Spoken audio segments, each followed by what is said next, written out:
Okay, so I'm going to continue on my videos on Confucius, or Confucianism, and I'm going to be discussing the virtue of Ren. Ren is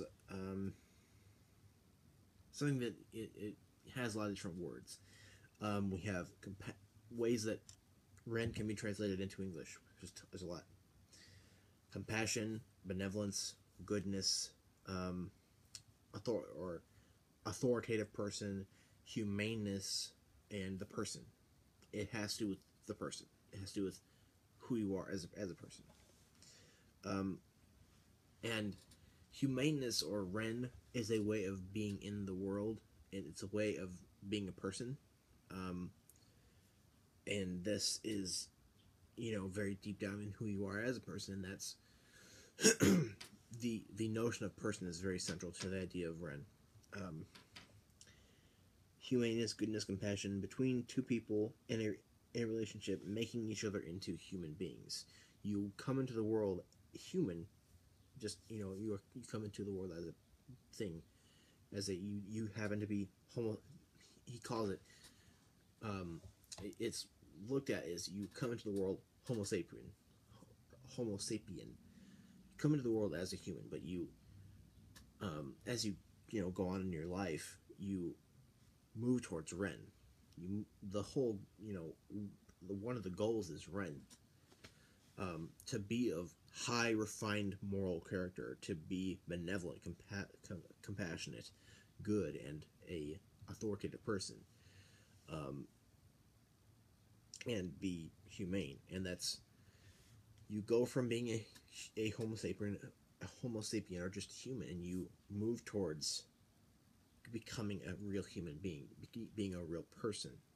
And that's, being a real person is what being humane or benevolent or compassionate or good or authoritative person is. And that's central to that. And in relationships, and this also comes back to the virtue of Xiao, or filial piety, which this kind of does come through relationships. It does entirely come through relationships, because, and I've been discussing in these videos how this is like a virtue ethics, and it is in a way a virtue ethics, because there are virtues that Confucius taught. It starts with Li. It starts with rights and moral norms that are to be observed, and you observe them, and you kind of you come towards a level of higher moral character, and there's this self-transformation that kind of proceeds forward through Haoshui, or self-cultivation, or love of learning. Thus, you not only you learn about yourself and you get education, but you learn talents in the world. You learn things about yourself, and you do things in the world.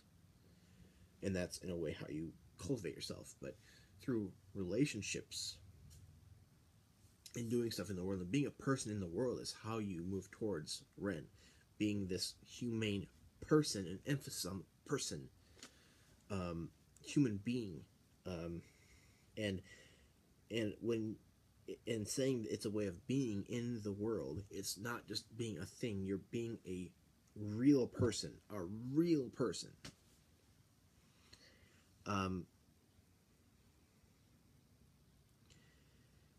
It's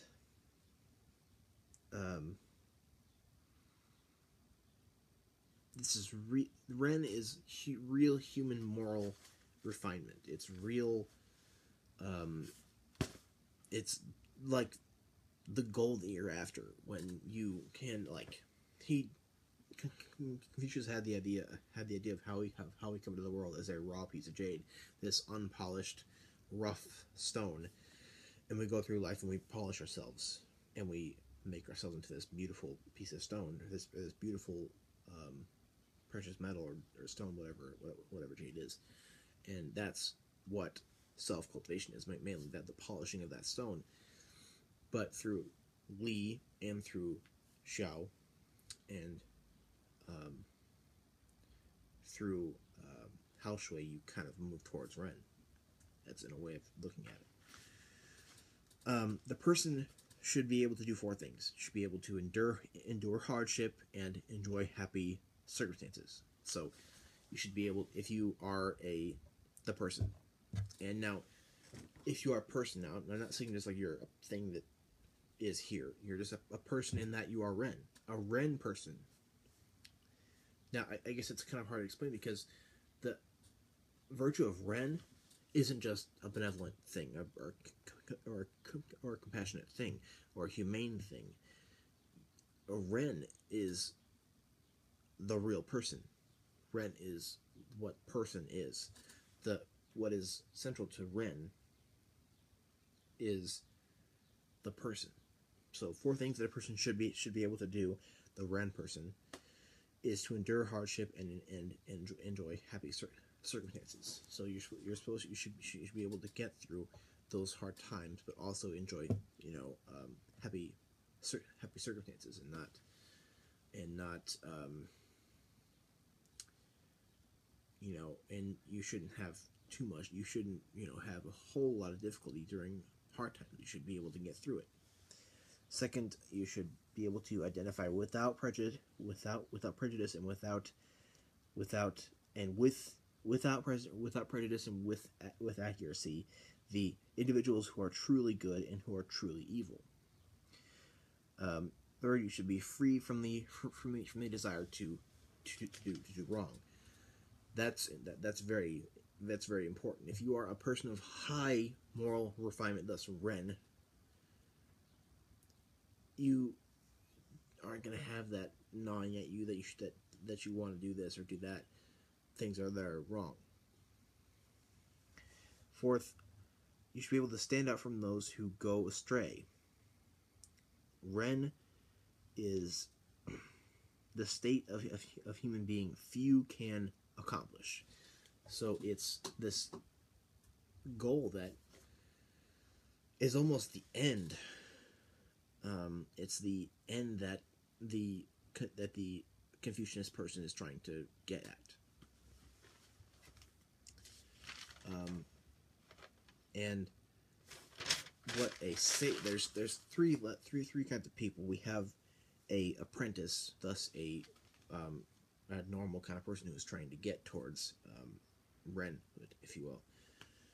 Then we have the exemplary person, who is a person of high moral refinement, and then you have a sage, and that's kind of a sage is something that you're trying to get to be.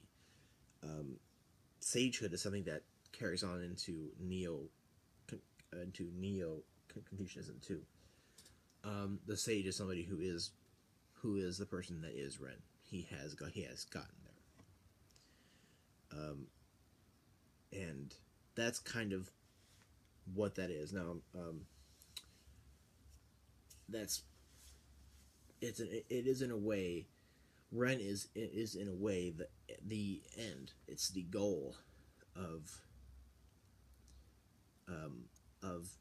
that self-transformation that the Confucian system of ethics is wanting a person to get to achieve, even though it is a very difficult thing to achieve.